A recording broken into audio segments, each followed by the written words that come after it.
maximum speed, range, and endurance. So first, why we cannot predict thrust required. So thrust required is basically the engine's job to overcome drag. Pero drag is not constant. It changes with lift, speed, and flight conditions. Kung walang drag polar, wala tayong mapagkukunan para malaman kung pataas ba or pababa yung drag sa different speeds of lift or lift. Hindi na natin malalaman exactly how much thrust the engine can provide. Next, for the power required, medyo bibilisan ko lang po kasi everything is in it naman dun sa slide. So, for the power required, power is just thrust times velocity. Pero kung hindi natin alam thrust from the drag, hindi rin natin alam ang power. Kahit malakas ang engine, hindi mo masasabi kung sapat ba ito for the given speed and altitude. For the maximum speed, we cannot predict it kasi maximum speeds happen when available thrust equals total drag. Kung hindi mo alam ang drag, wala kang reference point para mahanap ang balance nito. Ibig sabihin, hindi... Ibig sabihin, kahit puno ang power ng engine, hindi mo alam kung saan mo talaga kayang bilisan yung plane. So, for the range, nagde-depend naman siya sa fuel efficiency, which in turn depends on the maximum lift-to-drag ratio, which is yung sinasabi mo kanina na L over D. Kung wala tayong drag polar, hindi natin malalaman kung saang speed o lift ang pinaka-efficient. Hindi natin masasabi kung gaano kalaya kaya lumipad ng aircraft available sa fuel. Next, endurance. It is how long the aircraft can stay in the air. Ito ay nangyayari sa minimum power required speed. Kung wala tayong drag polar, hindi natin malalaman yung power curve ng aircraft. Kaya hindi rin natin malalaman kung anong speed ang pinakamahabang flight, which is the endurance of an aircraft. So, what is drag polar? So, drag polar is literally your map to the air. Kung wala ito, wala kang idea kung gaano kalakas ang kailangan ng engine, gaano kabilis makakalipad, just like as I said earlier, gaano kalayo ang kayang marating, and gaano katagal kaya makalipad ng aircraft. So, fun fact lang, alam niyo bang, I mean, for sure alam niyo to, this is very basic. Even race cars use drag followers. They just call it downforce versus drag, same physics. So, drag polar is the relationship between the drag coefficient, which is the CD. I'm sure hindi na kayo bago dyan, hindi na bago sa inyo yan. And the lift coefficient, which is the CF. So, this equation captures all drag behavior in one expression.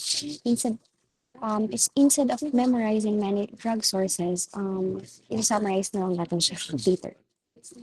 So, I mean, alam niyo naman tong equation na to, CD is equals to CDO plus CL squared all over pi EAR, which is the CDO in the parasite drag, and then the CL squared all over pi EAR. Pi EAR is the representation of the induced drag. Nakakasunod ba? Nakasunod bang everyone? So, yun nga, components of drag, kagaya nga sabi ko, ginagroup na lang natin siya instead of memorizing everything. We have parasite drag. We group drag nga pala on how it behaves, not by memorization ng kung paano ang each drag. So, kagaya ng sabi ko kanina, parasite drag, it is the speed-dependent drag. Kahit hindi pa lumilipad yung aircraft, meron na yung parasite drag. And then next, we have induced drag, which is, ito naman yung lift-dependent. For the parasite drag, it includes skin friction drag, foreign drag, and interference drag. So, ito, since speed dependent siya, hindi independent siya sa lift. Kagaya ng sabi ko kanina, tumataas siya with velocity squared since speed dependent siya. And hindi pa siya, I mean, independent siya sa lift kasi wala pang lift, meron na siya. So, just for visualization or para lang ma-imagine, try mo ilabas yung bintana sa kotse. So, mas mabilis, mas down. I mean, basic physics. Also, just for para lang alam niyo, kasi wala na natutunan niyo naman sa mga OJT before. And leaving landing gear extended can increase parasite drag by up to 40%. Patandaan, leaving landing gear extended can increase parasite drag by up to 40%. And then next we have induced drag, which is the lift dependent. So nag-exist siya because nag-exist yung lift. It comes from the wingtip vortices and pressure differences. Dominant ito at low speed and high lift. Think of riding a bike uphill. Mabagal ka pero pagod ka. That's induced drug behavior.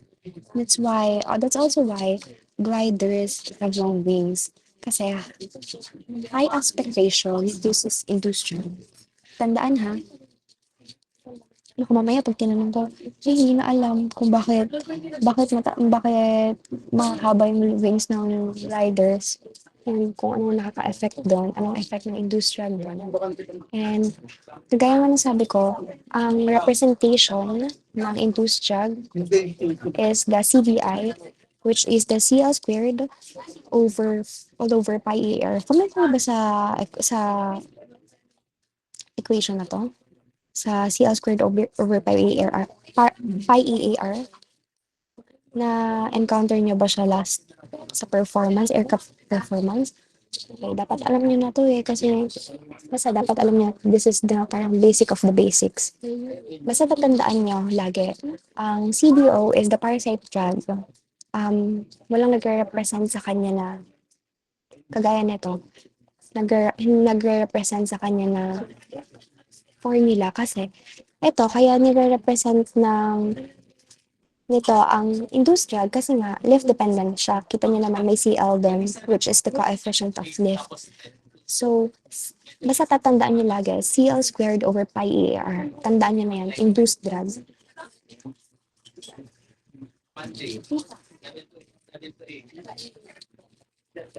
Ay, sige. Nakakasunod ba ang everyone? So, let's move on sa shape of the drag polar. So, the drag polar forms a parabolic curve. So, kapag nag-plot kayo ng drag coefficient versus lift coefficient, lumalabas yung parang U-shape, yung parabolic curve ng shape. So, makikita niyo dito, hindi siya U, kasi half lang yan ng graph. Nag-graph yun sa Excel. Kapag in-input niyo yung madaming coefficient of lift and coefficient of drag, ano siya, nagpo-form siya ng U-shape. Pero basta, hindi ko naman na need yun ipakita kasi tandaan nyo na lang. So, ibig sabihin, drag is not constant. It changes depending on how much lift you're producing. So, at high lift, nagda-dominate yung induced drag. Kung mataas ang lift, gaya ng slope flight or take-off, ang induced drag ay bumibigat. Parang, sabi ko nga kanina, parang bike uphill, mabagal pero ramdam mo yung effort. Sa aircraft, high lift is equals to lots of induced drag. Kailangan mas maraming thrust. Then at high speed, parasite drag dominates. I mean, this is, kung iisipin nyo, since it is speed dependent, high speed is equals, it needs, high parasite drag needs high speed. So, kung mabilis ka naman, tulad ng cruising or dive speed, ang parasite drag ang mas malakas naman. Parang wind resistance sa kotse. The faster you go, the harder the air pushes against you. Kahit mababa ang lift, mataas ang speed is equals to, it means mataas yung parasite drag. Next, lift to drag ratio, yung naaalala ni Uriel, paano ba? Uriel, lift to drag ratio. So, lift to drag ratio tells us the aerodynamic efficiency of an aircraft. The higher the lift to drag ratio, the more efficient the aircraft converts lift into forward motion. Actually, itong lift to drag ratio yung gamit namin to determine the performance of our thesis before. And hindi ko na siya i-discuss. Since hindi pa namin kayo thesis pa rin. It gamit namin siya before. So maximum leftover drag occurs at a speed where total drag is minimum. The sweet spot between induced drag at low speeds and parasite it, between induced drag at low speeds and parasite drag at high speeds. So ito, crucial siya for range, endurance, and glide performance. Flying Flying at or near this speed maximize distance flown for a given amount of fuel or altitude. So let's move on naman sa drag polar and actual forces. May na-note mo ba yung mga formula? This is mga basic na formula lang ha, pero note nyo. Kasi hanggang dulo gagamitin niya yan. So when we convert aerodynamic coefficients into actual forces, drag depends on the air density, velocity, and wing area. So ito yan, yung equation natin kapag kinonvert natin ang aerodynamic coefficients sa actual forces. D, which is the drag, is equals to 1/2 rho, rho v squared s cd. Alam ba ang yung mga yan? Density, velocity squared, wingspan, no, wing area, I mean, and then drag coefficient. Tandaan ha? So, when the coefficient of drag comes from the drag polar, once we substitute the drag polar, drag becomes a function of speed. So, ang formula natin is d is equals to 1 density v squared s multiply sa CDO plus CL squared over all over pi EAR. Kasi nga, diba, CD natin is equals to CDO plus CDI, which is the CL squared over all over pi EAR. Nag-gets ba? Naiintindihan ba? So, this allows this allows us to find minimum drag speed and power requirement. Na-note na ba? Dapat sa ulo niyo yun, ha? Kasi hindi niya isusulat sa index card.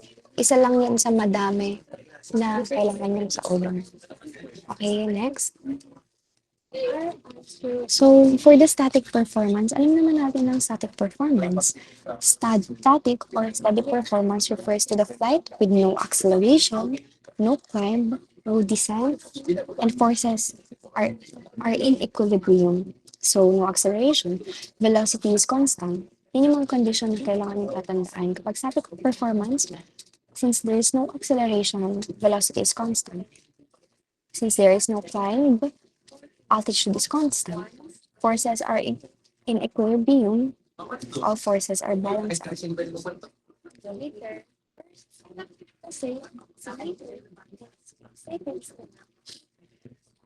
Okay, so yun nga, kagaya ng sabi ko kanina, yun yung conditions na lagi niyong tatandaan. Unless sinabi na hindi siya static, steady flight, yung mga conditions na yun, susundin nyo na yan. Kagaya nga sabi ko kanina, no acceleration, no climb, and all forces are equilibrium. So for the steady level flight, lift is equals to weight. Baka mamaya sabihin sa exam, ay wala naman pong given na lift, pero may given na weight. Or wala namang given na weight, pero may given na lift. Pero dahil na steady flight siya, equals lang siya sa isa't isa. Sinabi ko lang yun, pero kasi dati nalilito pa ako dyan, pero basta tatandaan niyo yun lagi. Pag steady level flight, lift is equals to weight, and then thrust is equals to drag. Ito yung foundation sa lahat ng ating performance analysis. So, tatandaan yan sa lahat ng problem. Kasi before kayo magsagot ng problem, titingnan lahat ng conditions.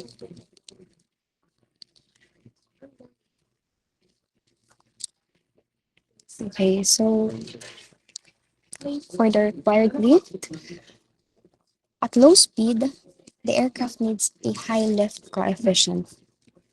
And then at high speed, lower lift coefficient is needed. Ah, doon natin na-explain kung why aircraft stall at low speed. Stall is not about engine, it's about aerodynamics. So from the lift equation, L is equals to 1 half density V squared SCL. Tandaan S,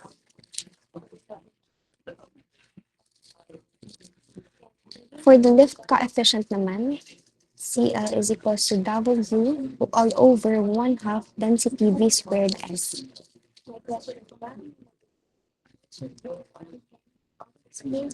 Tatandaan nyo, same lang yan. Ang nagbabago lang sa formula ng lift and drag is yung pag lift, ang hinahanap natin, yung nasa dulo is coefficient of lift.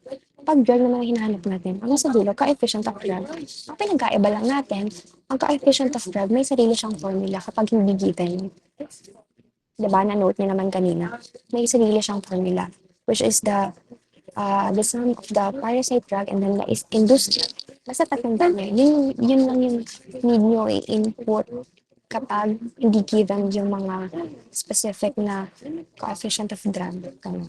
Pero sa left, wala naman siyang, I mean, ito, sa left, ito ang formula niya. Kapag hindi given agad yung coefficient of left, CL is equals to weight all over 1 half density V squared S. Na-note na.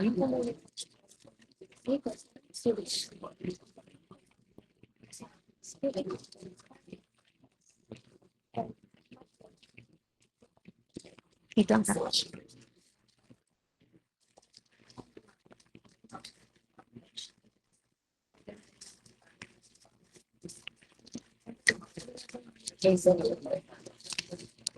So when we take left equation and substitute it to the drug polar, we can see the drug changes with speed. Nag-curve also ng U-shaped drug curve, which ang sabi ko na kanina. So at low speeds, low speeds, induced drag is high because the wings need high angle of attack to generate left lift. And at high speeds naman, parasite drag dominates because drag increases with velocity squared.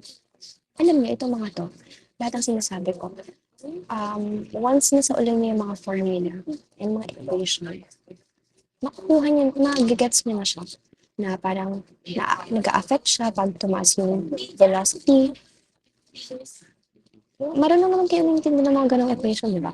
So tatandaan niyo lang lagi yung mga equation kasi ako before hindi ako nagsasaulo ng mga ganitong concepts ng parang kung ano sinasabi. Tinatandaan ko lang yung equation and then from that equation or formula, doon ko na kinukuha lahat ng relationship ng mga parameters sa isa't isa. Basta tatandaan niyo lang lagi. So, the minimum point of the curve represents most aerodynamically efficient speed. The speed where the total drag is the lowest. So this speed corresponds to maximum lift to drag, which is the L over D max. So pilots know this as the best glide speed. So if nag-fail yung engine, flying at this speed maximizes distance before landing. Flying slower or faster than this point increases drag and reduces efficiency.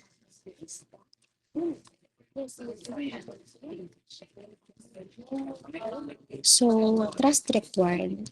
This is for the jet aircraft. Tatandaan, for the jet aircraft. Sa jet aircraft, thrust, which is the TR, is equals to drag. This comes directly from the steady level flight condition, which I mentioned earlier. Thrust must balance drag to maintain constant speed since this is a steady flight. So, pag pinlot natin yung thrust required against the speed, right. So, Pag pinlat natin yung thrust required against the speed, nagka-curve din siya into U shape. Just like the drag, which is kanina pinakita ko, pero half lang yung graph yung pinakita ko. So the minimum thrust required occurs at the speed for minimum drag.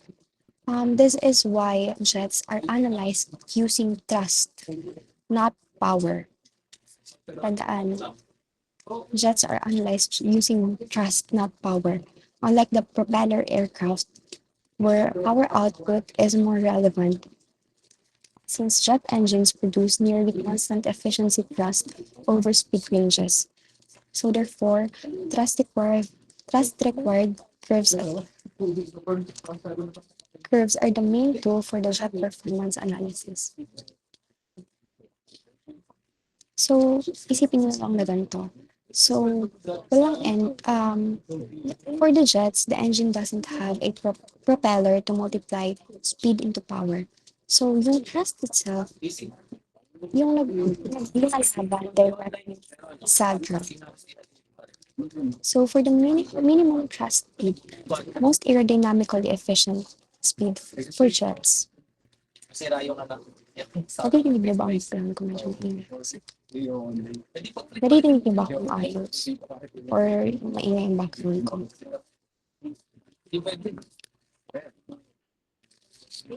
Okay, sige, heart na lang. Sige, basta naririnig niyo ako ha. O mamaya, hindi ko ng emek, tapos hindi niyo pala ako naririnig. So, this is another condition. We have, may iba pa tayong mga conditions. Actually, hindi ko na yung ibibigay sa inyo.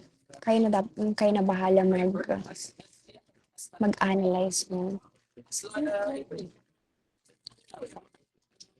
So, at minimum drag, CDI is equals to CDO.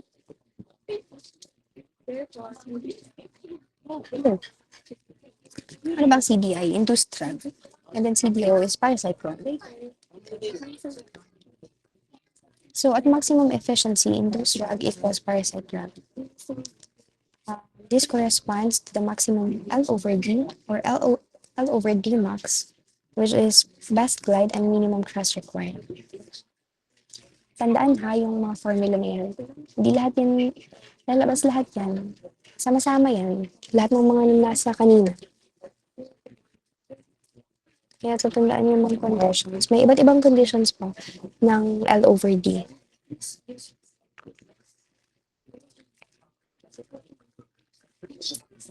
Meron pang pag 3/4 lang yung lifted drag ratio, meron pang pag 1/2 yung lifted drag ratio. So, mag-iiba yung equation. Okay, sige. Hindi ko siya ibibigay.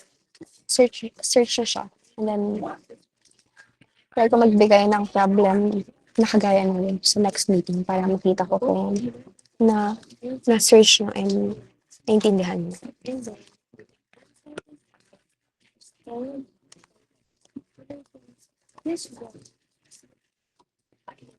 So, for the power required naman, this is for the propeller aircraft. Hindi ko rin talaga alam kung bakit ito yung ano. Pero sige, mas propeller aircraft. So, for the propeller-driven aircraft, power required is thrust times velocity.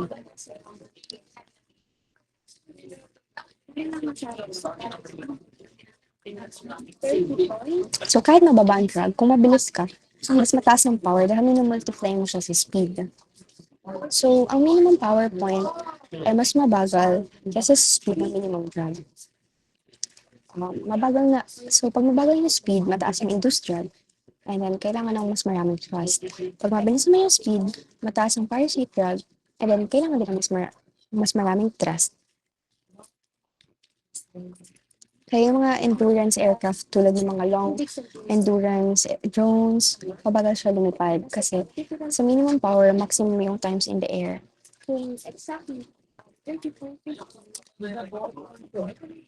Take note niyo yung lahat ng mga equation ha, may mga formula. So, thrust versus power. So, the key difference between these two is jets are thrust limited. Ibig sabihin, ang engine ay directly gumagawa ng thrust para labanan yung drag. And then the propellers are power limited naman. So it means ang engine ang gumagawa ng power. All thrust depends on the speed. Kasi nga, P is equals to P over V. Or P is equals to T times V. Kailangan marunong kayong mag, yung mga second year na kayo. Kailangan marunong na kayo magpaikot ng mga formula. I mean, for sure, marunong kayo. So, kung jet ka, ang speed kung saan minimum ang drag and minimum ang thrust, yun yung pinaka-efficient para sa maximum distance. And then, kung propeller aircraft ka naman, yung speed kung saan minimal yung power, yun yung pinaka-mainam, pinaka-best para lumipad ng pinaka-matagal naman sa hangin. Pero hindi pinaka-mabilis. So, for jets, just look at the thrust curve, and then for the propellers, just look at the power curve. Yun yung pinaka pinaka-importanteng distinction para sa performance analysis. Dinidiscuss ko lang 'to para kasi nasabi niyo na wala kayong naalala sa aircraft performance, hindi puwede tayong mag-proceed na hindi niyo 'to alam. So,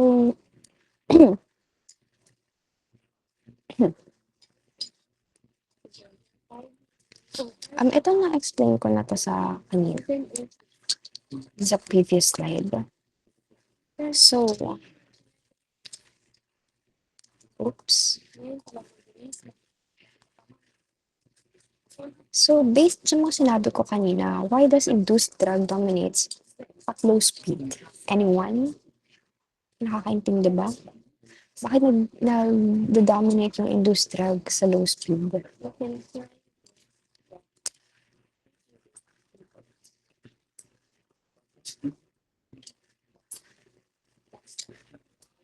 Padilla, nandito ka ba?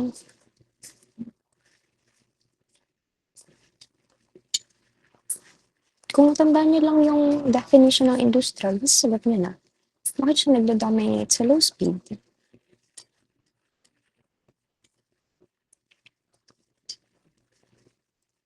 Anyone? Betty's? Hello po, audible po ba? Yes. Dahil po yung induced drag po ay ano po siya, lift dependent po. Yes. Tama. Sabi ko sa inyo, tatandaan niyo lang yung definition ng mga H kasi iikot-ikot lang dyan yung lahat sa performance analysis. Next. Why does minimum power occur at a lower speed than minimum drag naman?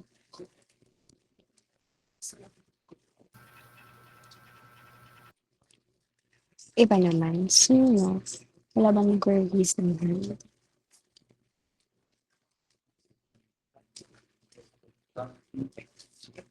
Umali.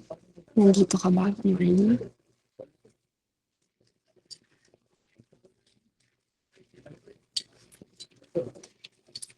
Ako po, ma'am.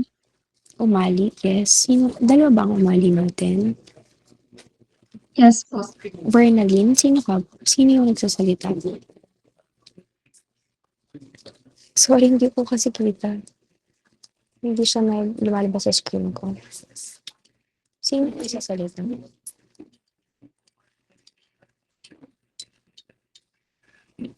Sino yung Si umali? Camille po. Kahil. Okay. Sige, ikaw na lang.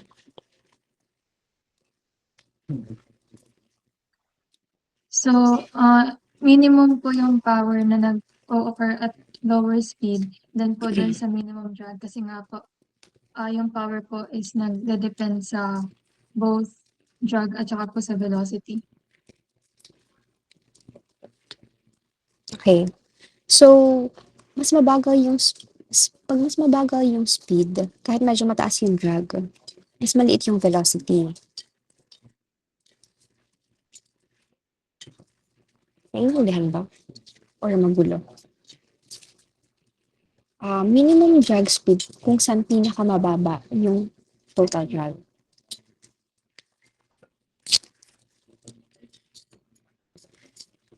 Basically, for minimum drag, it is the best for the distance. And then minimum power naman, best for staying in the air long?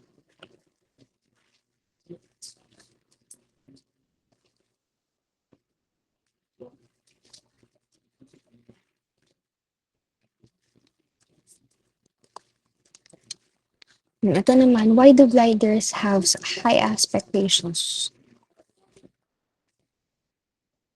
Bakit mahaba yung mga wingspan? Bakit mataas yung high aspect ratio niya? Kasi di ba ang aspect ratio is wingspan over wing area. Wingspan squared over wing area. Yes, Sinel Nicole. Good morning po, rinig po. Yes. So kaya po, taas po ang aspect ratio ng gliders po para po ma-maximize po yung efficiency po ng ano po, isa pong aircraft po para po ma-minimize yung induced drag po. Yes, tama. So, pag mas mahaba yung wings, mas maliit yung induced drag. So, pag mataas naman yung wings, mas mataas din yung aspect ratio. Pag mas mahaba yung wings, mas mataas yung aspect ratio. Kasi di ba ang aspect ratio natin, hindi ko ata nabanggit here, pero I assume na alam nyo na. Pero if hindi pa, aspect ratio is equals to wingspan squared all over wing area. Alam niyo na ba yung, alam niyo na yung formula na, di ba? Or no pa? Hindi pa. Bakit hindi ko alam yung mga yun? Sige, i-take note niyo ha yung mga ano. Kasi ako hindi ko naman siya maiisa-isa. Pero lahat naman ang madadaanan for the problem solving. I-discuss ko siya. Basta, pag may napansin kayong bago na, okay, this is the formula for this, i-take note nyo na lang kasi kami before, daanan namin siya sa performance pa lang.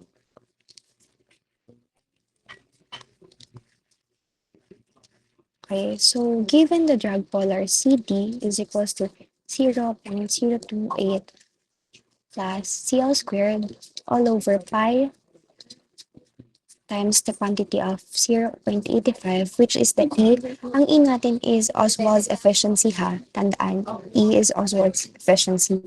Nandun yun sa previous slides kanina. And then 9 for the aspect ratio.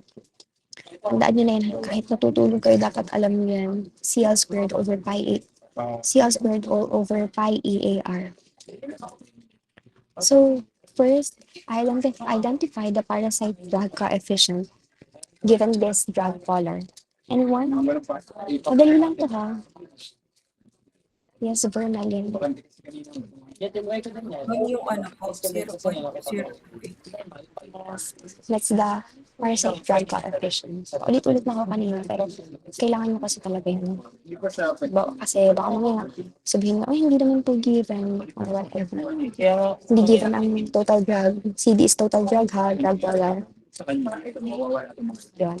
Next, state which term represent the induced drag. Ulit-ulit ko na yung sinasabi kanina. Yes, Karil. Parang nakasagot ka na kanina. Iba naman. Pero thank you for, tanda na kita. Next.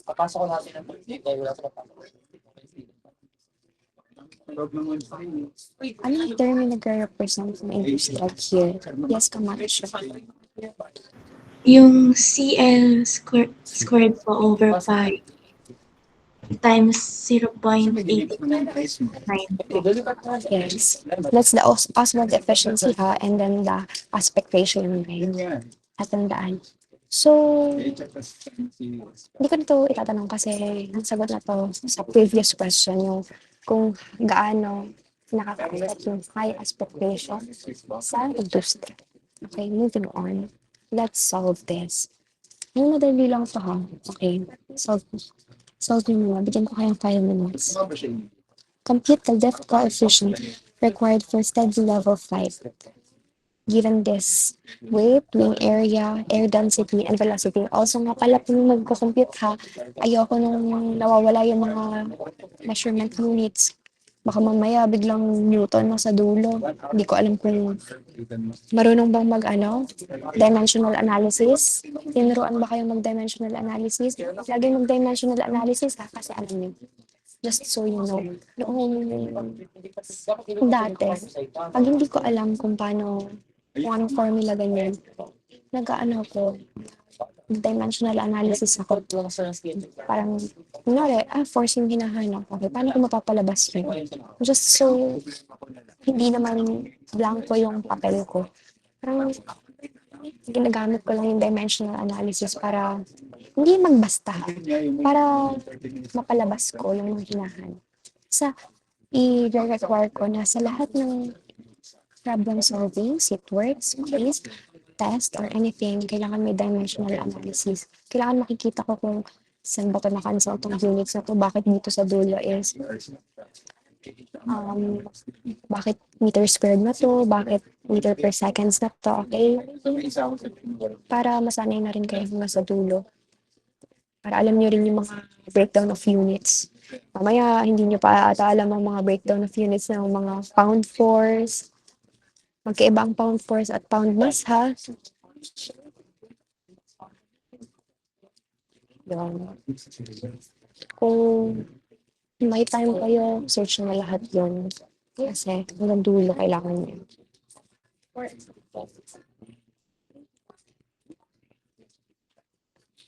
Okay, 11-12 magtatawag ako.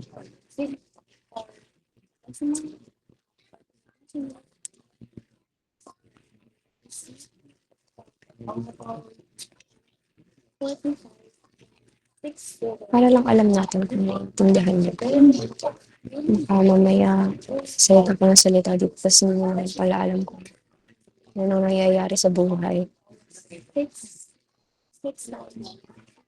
Lift coefficient pa lang ito ka.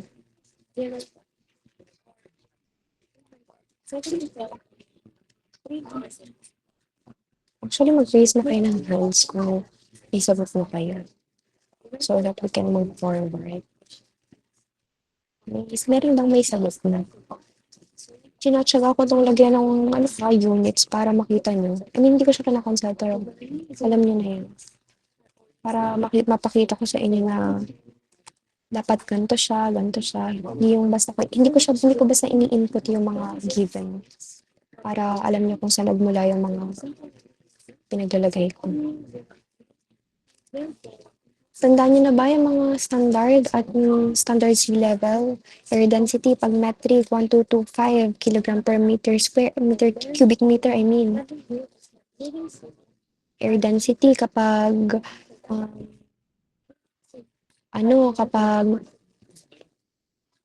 pag English units naman. Yes, may sagot na. Sige, mamaya ka na, kasi nakasagot ka na. Sabihin ng bostos naman niya, ito natawag. Yes, sino to? Del Mundo. Anong sagot? 0.38 ba? 0.3886 po. Okay. Sige. Lalo pag pag sasabihin ko naman kung ano yung required ko na number, ganyan. Para hindi kayo, baka mamaya isang buong lahat na lumabas sa calculator. So, for the solution, we have left is equals to 1/2 density v squared SC. Sasabihin ko na lang diretso kasi alam niyo yun. So, since left is equals to weight, para sa mga hindi nakapagsagot dito, CR is equals to weight all over 1/2 density v squared S. Papaikot-ikot lang. So, then substitute, we have 18,000 newtons for the weight, 1/2. Baka mamaya palimutin mo 1/2 kalagyan dyan yan. And then for our air density, standard sea level, constant yan ha, standard sea level, 1.225 kilogram per cubic meter. Search na din. Kung na sasabihin, basta magulat kayo. Next time, ang given ko, ang require ko, in English units. Search na, i-list na lahat. And then, multiply sa 55 meter per second versus the given velocity, diba? And then, 25.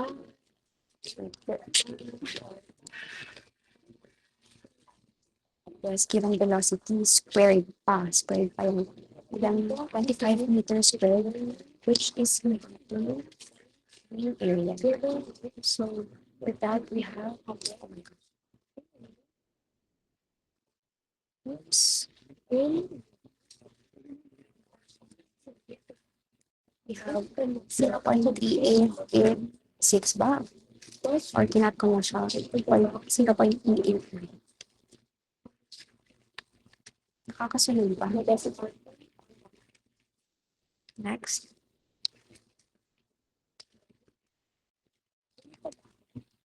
So, yung magsasagot ng dalawa lang nasasagot dito for the drug polar and then the L over D max. And then, yung sasagot ng L over D max, yun yung sasagot ng if that aircraft favors razor and endurance. So, razor means, ako 11 point. Lagi ko yun. Ako sabihin nyo. What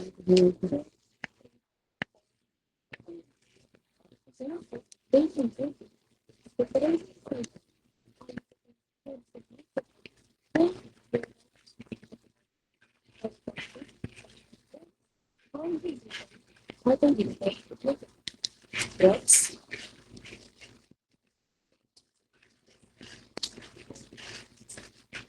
Let's see.